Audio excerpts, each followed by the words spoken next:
President Carter, thanks for talking with me again here with us at the Voice of America. And everybody has followed your life, your career, your very active post-presidency with great interest.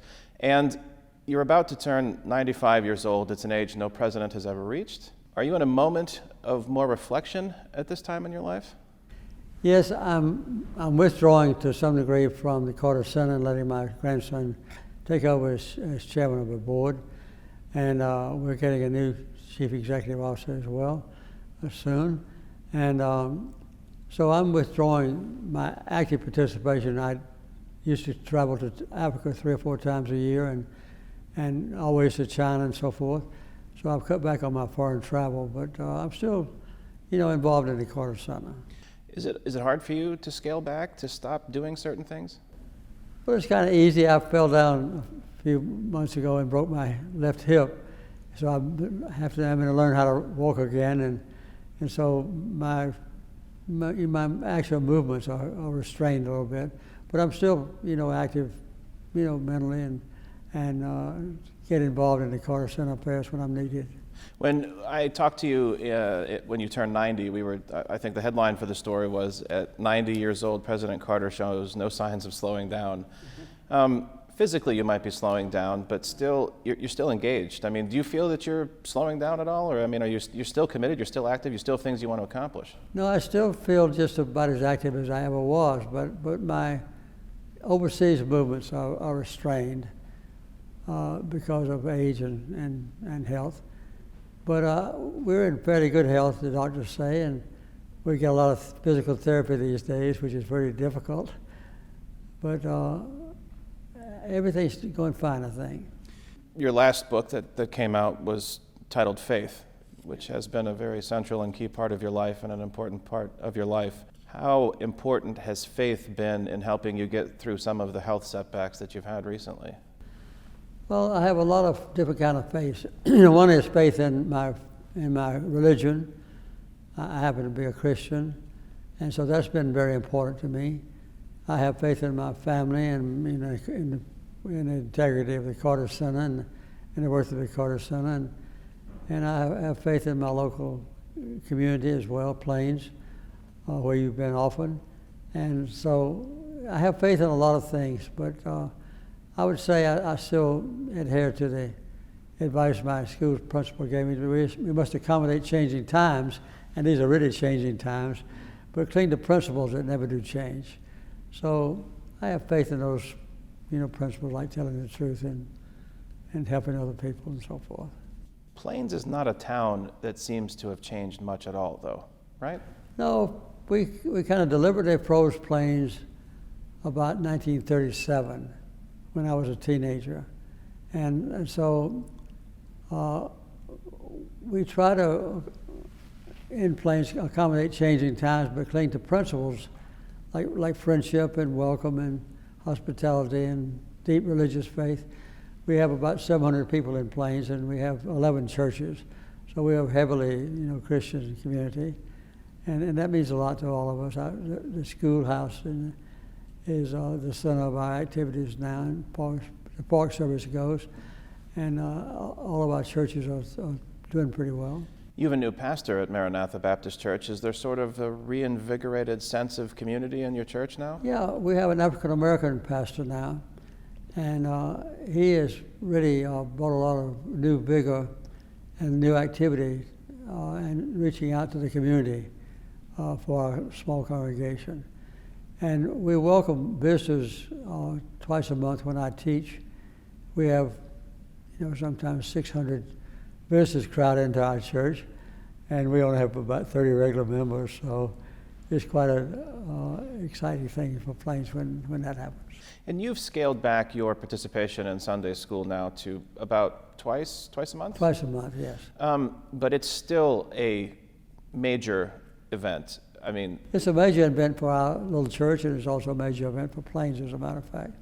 And it's a major event for the participants. I mean, this is a bucket list item. Many of them come from all over the world to hear you. We ordinarily have people there from about 40 countries, 40 states in the nation, and 15 to 20, sometimes more, from overseas who come. They participated in all kinds of religions, a lot of Christians, a lot of Jews, a lot of Muslims, sometimes, people of other faiths, and we welcome them all. And I try to teach a local-oriented lesson, but try to make it apply to modern-day life as best I can.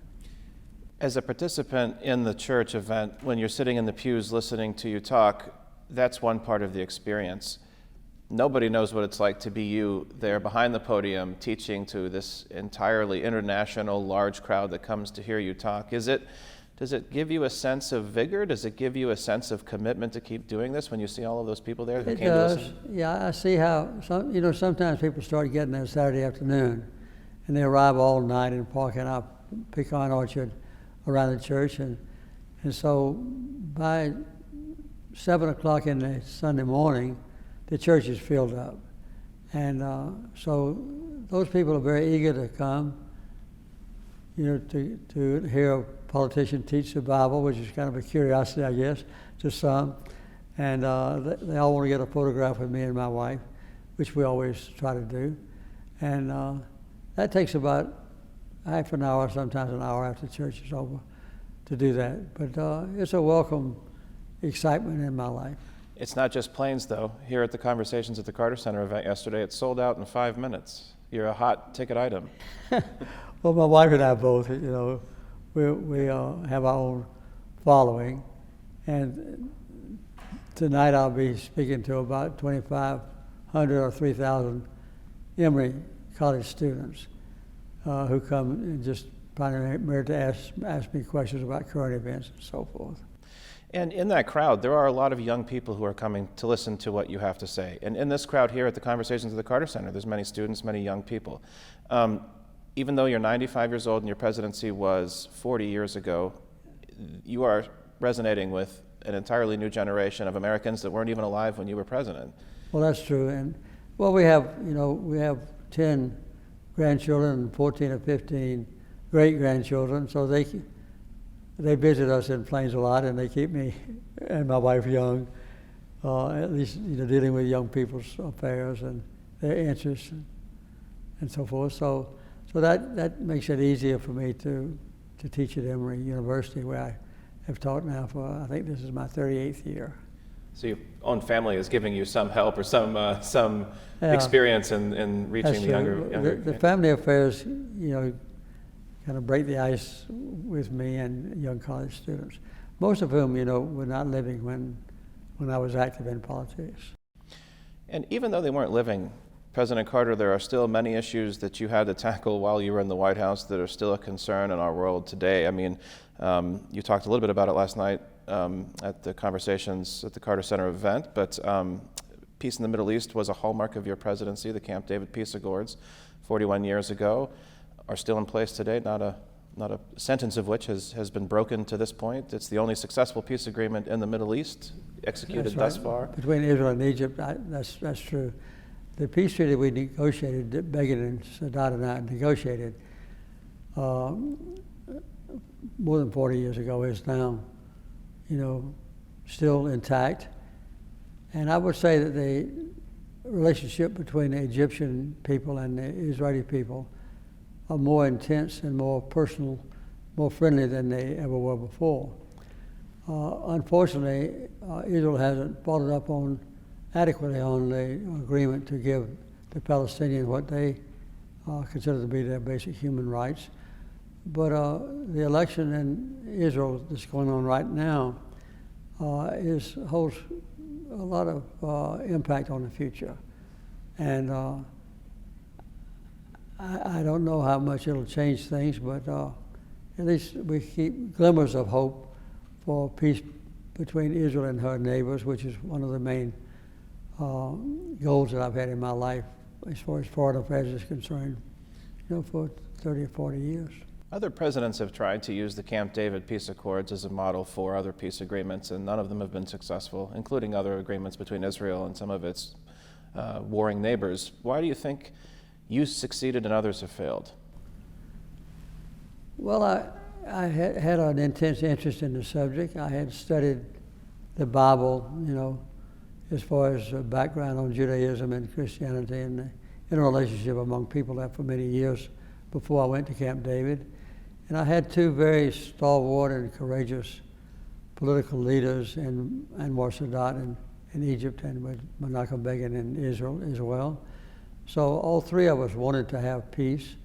And I think that the prayers that we asked the whole world to join in offering when we began, paid off.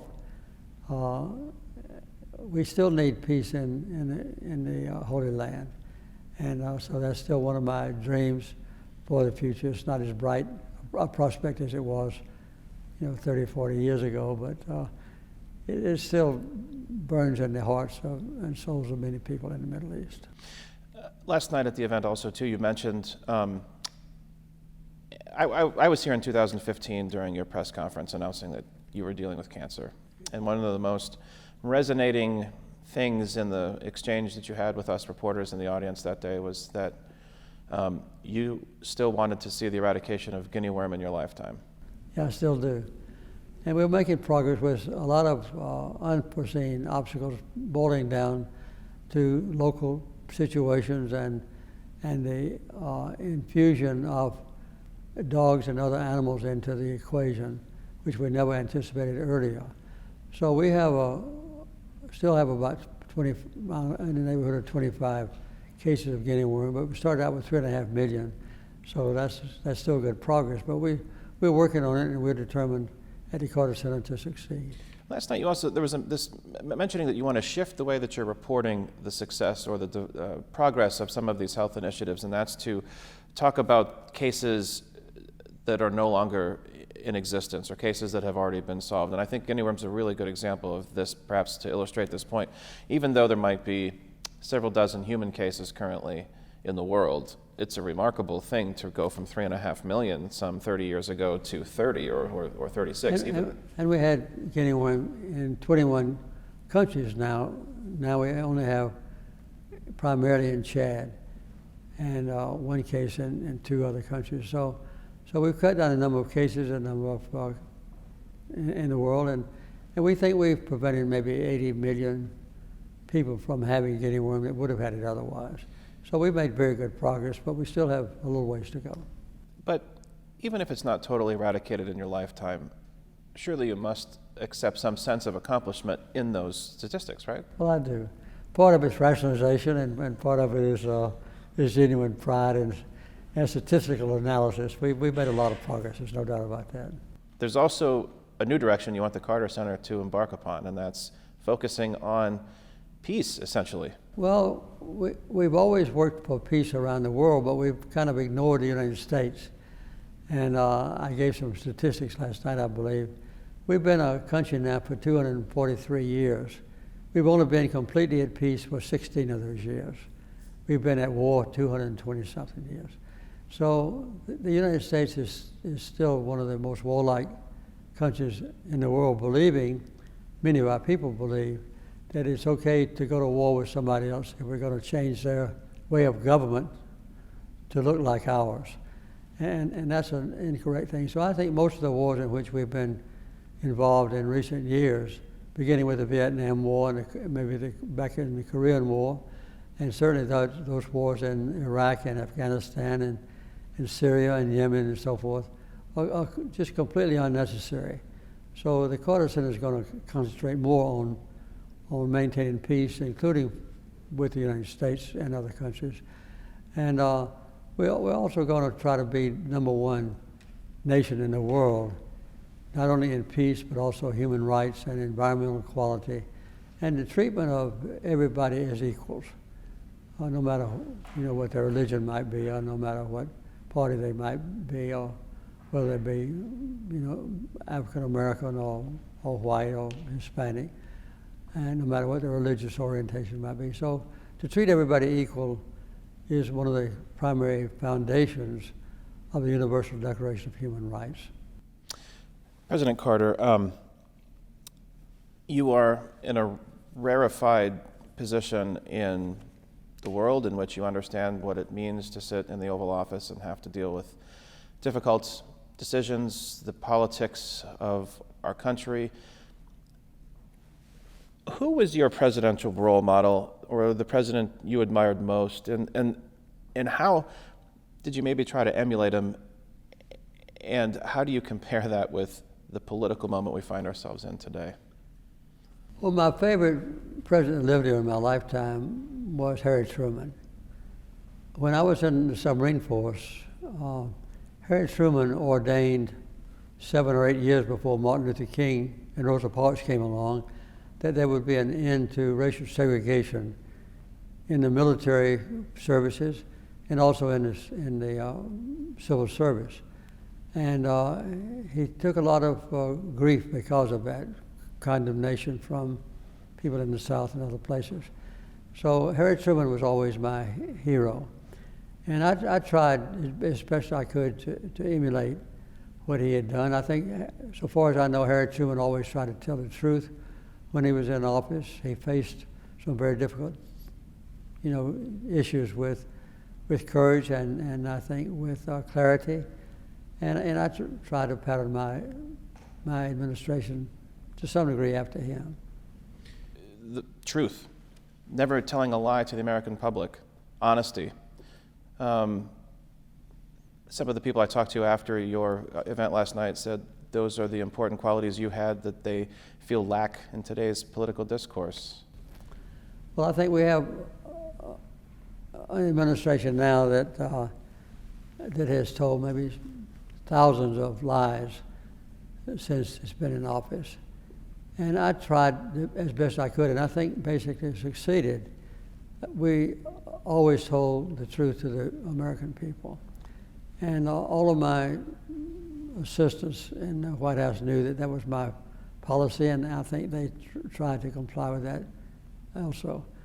That's one of the hallmarks, I think, of a leader is to tell the truth. And if his subordinates or her subordinates can't trust what the leader says, then that weakens the entire thrust of what the leader tries to do to bring the country to a better position. So I would like to see the United States in the future strive to be the #1 champion in the world of peace and human rights and environmental equality, and I would say treating everybody equal. If we could do that, we'd have a real superpower in the country that I love very much. That's a perfect way to end the interview, President Carter. I really appreciate the opportunity to speak with you and for the time that you spend with us to share your thoughts and your concerns. Thank you very much for joining us at the Voice of America. It's always good to be with you. It's always good to be with you too, President Carter. Thank you.